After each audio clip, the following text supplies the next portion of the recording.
Karena ada yang mungkin bertanya, Allah itu hanya memiliki dunia saja, kalau akhirat mah enggak.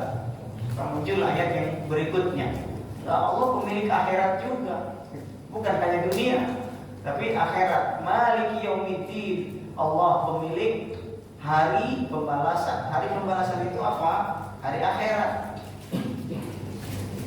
Nah, setelah memuji Allah Subhanahu wa taala, kemudian ada pengakuan penghambaan. Memang betul-betul jiwa manusia diberi stimulus, diberi penguat supaya dia betul-betul yakin ketika menghamba, beribadah kepada Allah, minta tolong kepada Allah, memang didorong dari keyakinan bahwa Allah lah yang berhak diberi pertolongan dan Allah lah yang berhak disembah. Penerjemahan Al-Quran tadi, maka ketika mengerti betul, ini kan tidak jelaskan Allah siapa Allah Rabbil Alamin, Rahmanir Rahim, Maliki Yaumiddin. Oh, yang menguasai dan memiliki dunia akhirat adalah Allah Subhanahu wa taala. Maka atas dasar inilah iyyaka na'budu wa iyyaka nasta'in. Hanya kepadamu, tidak kepada yang lain. Ustaz, dari mana Ustaz tahunya tidak kepada yang lain? Dimajukan objeknya. Kalau bahasa Arab biasa itu modelnya na'buduka,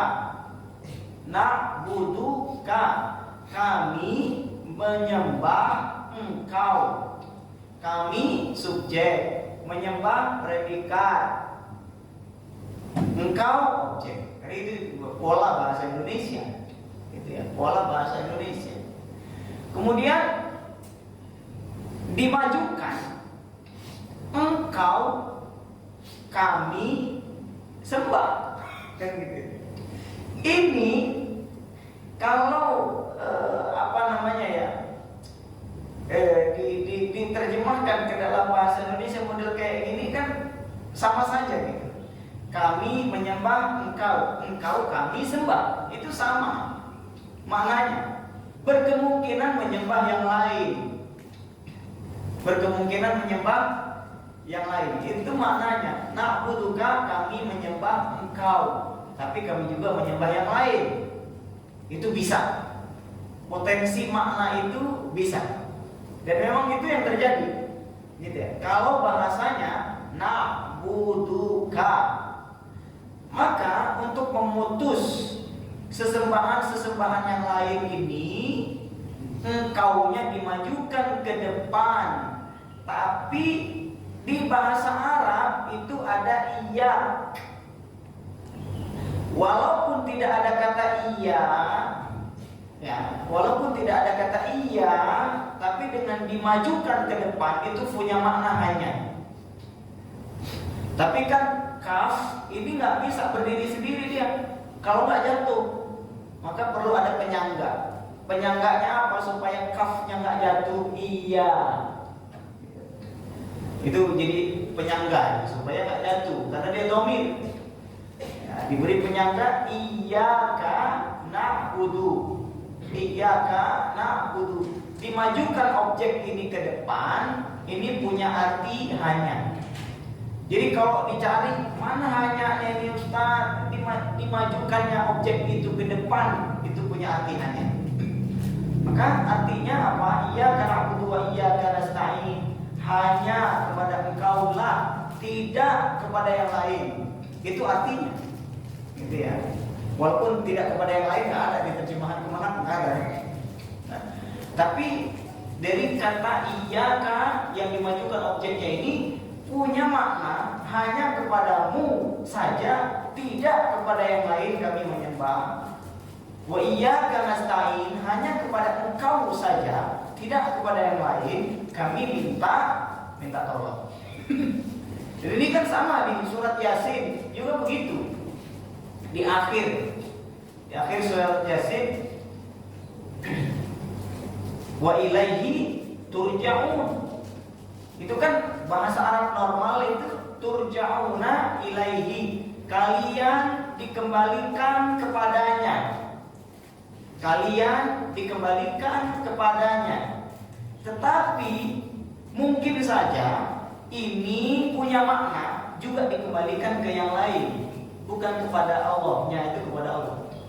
Kalian dikembalikan kepada Allah, tapi bisa jadi dikembalikan kepada selain Allah juga. Bisa jadi dikembalikan ke itu, bisa jadi dikembalikan ke B dan lain sebagainya.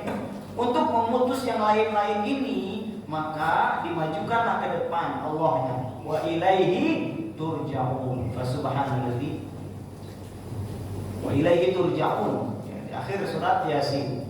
Hanya muncul tuh kata hanya kepadanya, kepada Allah kalian dikembalikan, tidak kepada yang lain. Ini pengakuan juga ya, pengakuan yang luar biasa dari hamba, karena dia mengerti betul bahwa yang namanya hamba-hamba, yang namanya Tuhan. Beda antara Tuhan dan hamba.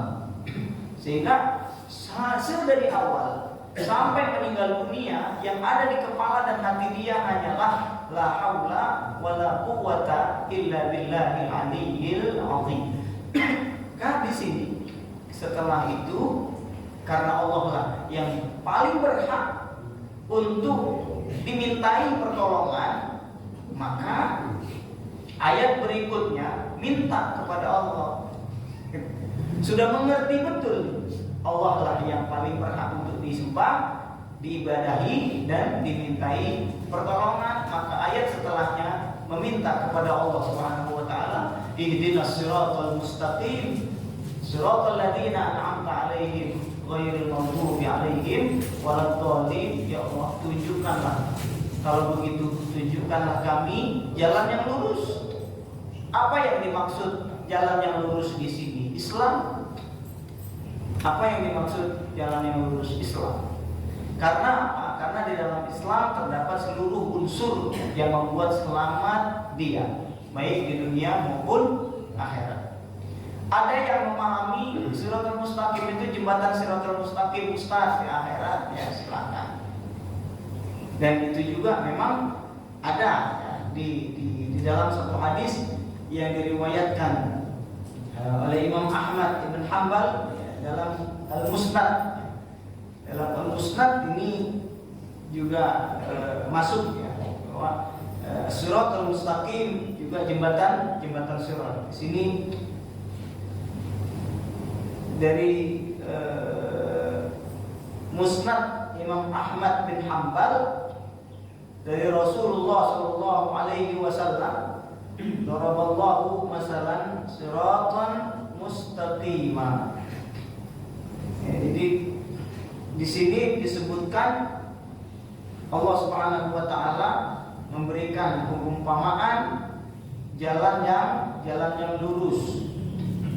Jadi jalan yang lurus ini ya sebagian mengumpamakan dengan Siratal Mustaqim, tetapi yang terkuat maknanya adalah sirat al-Islam. Sirat ini adalah Islam. Jadi tunjukkanlah kami ke jalan yang lurus, artinya tunjukkanlah kami ke Islam. Kami ini sudah muslim Ustaz, masa suruh muslim lagi? Kalau gelas terisi air seperti ini, apakah akan bisa tertampung? Nggak mungkin, pasti akan tumpah. Ini udah penuh diisi air, akan tumpah. Kecuali ini dikurangi. Kemudian diisi lagi, bisa. Tapi kalau udah penuh nggak bisa.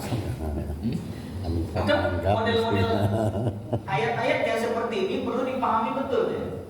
Ihdinas siratal mustaqim, tunjukkanlah kami ke jalan yang lurus, yaitu jalan Islam. Kami sudah muslim, masa setiap hari kita berdoa tunjukkanlah kami Islam, padahal kita udah muslim. Yang dimaksud bukan demikian. Yang dimaksud adalah tuntun kami, tunjukkan kami, tuntun kami ke nilai-nilai Islam, untuk mempertahankan nilai-nilai Islam. Jadi maknanya adalah tunjukkanlah kami, tuntun kami dalam menjaga Islam. Sama di surat An-Nisa juga seperti itu. Ya ayyuhalladzina amanu aminu billahi wa rasulih Surat An-Nisa di pertengahan.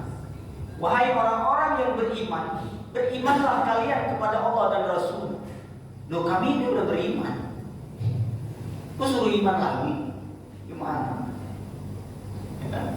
Kalau kami kafir, wajarlah. Maka bunyi ayatnya itu yang betul, mohon maaf. Ini kan pertanyaan dari orang yang tidak mengerti. Mestinya ayat itu bunyinya, wahai orang-orang kafir, berimanlah kalian kepada Allah dan Rasul. Nah, itu baru pas, ya kan? Wahai orang-orang kafir, berimanlah kalian kepada Allah dan Rasul. Itu baru pas, karena dia belum iman. Tapi ini, ya ayyuhalladzina amanu aminu billahi wa rasulih. Wahai orang-orang yang beriman, berimanlah kalian kepada Allah dan Rasul. Iman. Gak mungkin jeruk makan jeruk, ya kan? Gak mungkin gelas yang sudah penuh air isi lagi pasti tumpah. Karena kita sudah beriman, masa disuruh beriman? Maknanya bukan demikian. Maka kita perlu ulama-ulama yang punya alat-alat dalam memahami ini supaya tidak belok pemahaman. Yang dimaksud adalah, wahai orang-orang yang beriman, jaga keimanan kalian. Itu yang dimaksud. Di surat Ali Imran misalkan, ya ayyuhalladzina amanu taqullaha haqqa tuqatih wa la tamutunna illa wa antum muslimun. Wa la tamutunna, jangan kalian mati kecuali dalam keadaan muslim. Allah melarang kita untuk mati kecuali dalam keadaan muslim. Artinya apa? Allah memerintahkan kita untuk mati dalam keadaan muslim. Matilah kalian dalam keadaan muslim. Ini kan bisa nggak kita lakukan ini? Mati dan mematikan itu siapa yang punya wewenang? Allah. Ya kan? Allah memerintahkan kita untuk mati dalam keadaan muslim. Apakah kita bisa mematikan diri kita sendiri? Enggak. Kalau kita bisa mematikan diri kita sendiri, kita pilih waktunya. Jangan dulu sekarang lah. Sekarang saya masih punya anak-anak kecil. Entarlah kalau anak saya udah pada dewasa, udah pada menikah, baru saya matikan diri saya. Atau ini nih, hari ini saya lagi tinggi-tingginya nih imannya kepada Allah. Matikan sekarang aja lah diri saya. Enggak. Mematikan hak mutlak Allah Subhanahu wa ta'ala. Loh, tapi Allah nyuruh kita mati dalam keadaan muslim. Ini gimana ceritanya? Sementara mematikan hanya Allah yang bisa, bukan kita. Kita kan gak bisa milih-milih mau mati sekarang atau besok, gak bisa. Tapi bukan itu yang dimaksud. Yang dimaksud adalah jaga keislaman kalian sehingga suatu saat kapanpun kalian dicabut nyawanya, kalian tetap dalam keadaan Islam. Itu yang dimaksud. Itu yang perlu dipahami oleh kita bersama.